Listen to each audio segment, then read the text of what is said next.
When you think of mustard, you probably picture that bright yellow squiggle on your hot dog or burger. It's a familiar staple in kitchens around the world, sharp, tangy, and surprisingly versatile. But have you ever wondered how mustard actually goes from a tiny seed in the ground to a squeezed bottle in your fridge? Today, we're going inside the factory to find out how mustard is made from field to jar and everything in between. Let's get into it right here on History of Simple Things. Mustard starts with the seed, literally. There are three main types of mustard seeds used in production: white or yellow, brown and black. Each one brings a different level of heat and flavor. White mustard is milder and used in that classic American yellow mustard. Brown and black seeds pack more punch and are common in spicier or grainy mustards. Farmers grow mustard plants in temperate climates, often rotating them with wheat or barley. These plants are hardy and fairly drought resistant. Once the pods ripen, usually after 90 to 120 days, the seeds are harvested using standard grain combines. After harvesting, the seeds are cleaned to remove debris like stems, pods and stones using air sifters and vibrating screens. Only the cleanest, most uniform seeds make the cut for mustard production. Inside the mustard factory, the seeds are sorted one more time for quality. Optical sorters, high-speed machines with cameras and sensors, inspect each seed, rejecting any that are discolored, cracked, or too small.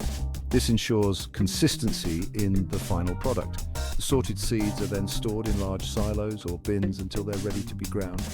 These containers are climate controlled to keep moisture and pests at bay. Mustard seeds can be stored for months without losing flavor, one of the reasons they've been used for centuries as both food and medicine. Crushing and grinding. When it's time to turn seeds into mustard, the first step is grinding. But here's something interesting. The seeds aren't just pulverized into powder right away. They're often cracked or crushed, not fully ground. This cracking releases the essential oils and activates the compounds that give mustard its kick. Factories use specialized roller mills or hammer mills to crack the seeds. Some mustards, like Dijon or whole grain, retain the coarse texture of these crushed seeds, while others go through additional grinding to become smooth and creamy. Mixing with vinegar and spices. Next comes mixing, the real transformation. The crushed seeds are blended with a mix of liquids, typically water, vinegar, salt, and sometimes wine, beer, or citrus juice, depending on the recipe. At this stage, producers can get creative.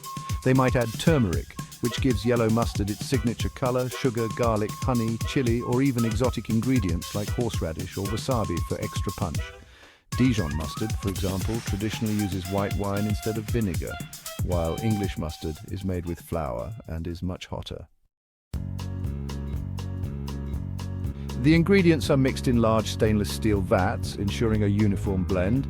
The consistency is adjusted depending on the style, from smooth and spreadable to thick and grainy. Industrial mixers keep the blend agitated to prevent clumping and ensure even hydration of the seed particles. Once mixed, the mustard isn't quite ready yet. It needs time to rest and mature. This aging process can range from a few hours to several days, depending on the type of mustard. During this time, the flavors mellow and deepen. The harsh bitterness from the crushed seeds fades, and the mixture takes on a more rounded, balanced taste. This is where the real magic happens. It's a bit like how wine or cheese develops character over time. Some traditional producers age their mustard in wooden barrels or stone vessels, but in modern factories it usually happens in food-safe stainless steel tanks. After the mustard has matured, it's time to make it shelf-stable. Most commercial mustard is pasteurized, heated just enough to kill bacteria and extend its shelf life without affecting flavor too much.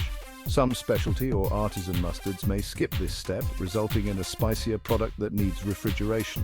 The mustard is then pumped through sanitary filling machines and dispensed into jars, squeeze bottles, or bulk containers.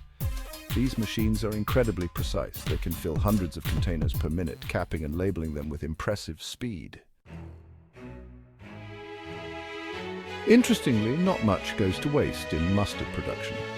Any leftover seed husks or sediment from filtering can be used as animal feed or compost. Some facilities are also experimenting with using mustard oil extracted from the seeds for cooking or even as a biodiesel component. Plus, mustard plants are considered eco-friendly crops. They require less water and fewer pesticides than many others, and their deep roots can even improve soil health for future planting. Many producers are also moving towards sustainable packaging using recyclable bottles and eco-friendly inks for labels. Before we wrap up, let's appreciate just how diverse mustard really is. Around the world, different cultures have put their own spin on this humble condiment. American yellow mustard is mild and sweet, great on hot dogs. Dijon mustard from France is smooth and sharp. Spicy brown mustard, popular in Delhi, has a coarser texture and more heat. English mustard is hot and floury, often served with roast beef. German mustards range from sweet to spicy and often accompanies sausages. And in India, mustard seeds are toasted whole in oil to add flavor to curries. Despite the variety, it all starts the same way, with a simple little seed. So there you have it, a behind-the-scenes look at how mustard is made from seed to squeeze bottle.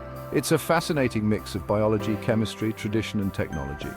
The next time you spread some on a sandwich or dip a pretzel, you'll know exactly what went into it. Thank you for watching. If you have suggestions for our next video, feel free to share them in the comments below. We'll be sure to give you an acknowledgement for your contribution.